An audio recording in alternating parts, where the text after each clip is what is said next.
amended. Clerk will report the title of the bill. Union Calendar Number 152, H.R. 2481, a bill to amend Title 38 United States Code to codify and improve the election requirements for the receipt of educational assistance under the Post-9/11 Educational Assistance Program of the Department of Veterans Affairs. Pursuant to the rule, the gentleman from Florida, Mr. Miller, the gentleman from Maine, Mr. Michaud, each will control 20 minutes.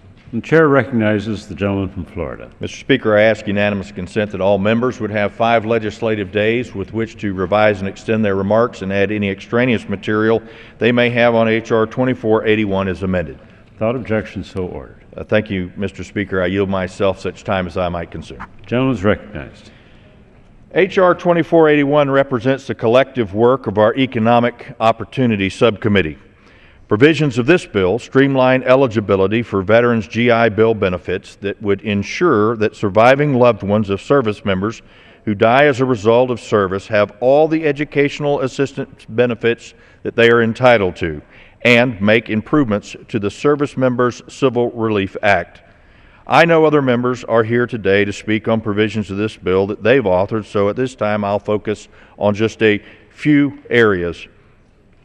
Section 4 and 5 of the bill would establish within existing resources a Veterans Economic Opportunity Administration at the Department of Veterans Affairs as an undersecretary to head the effort.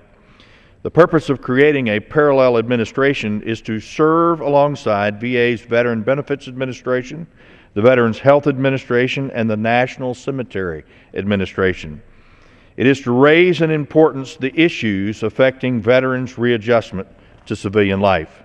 Too often, these issues, such as education, job training, and vocational counseling, do not receive the focus that they deserve because they are subsumed within an administration that also has responsibility for disability claims processing.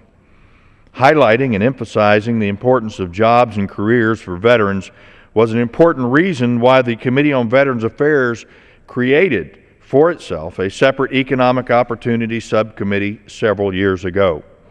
These provisions would advance the same model within the Department of Veterans Affairs. It's my hope that the new Undersecretary for Economic Opportunity would be a powerful advocate serving veterans' readjustment interests, whether at school, during TAP transition classes for departing service members, or as a liaison with the Department of Labor's Veterans Employment and Training Service. The second provision I'd like to touch was authored by the late C.W. Bill Young. It would permit the children of certain severely disabled service members who die shortly after their military service and who have received a Purple Heart to be eligible for the Fry Educational Scholarship. The Fry Scholarship provides certain post-9/11 GI Bill benefits for the children of service members, but only those who die on active duty.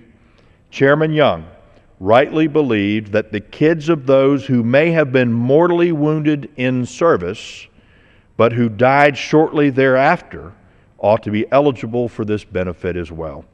I'm honored to say that Section 7 of the bill carries forward Bill Young's provision, and that his memory lives on in our work today in this legislation. I reserve the balance of my time. The gentleman reserves the balance of his time. The gentleman from Maine.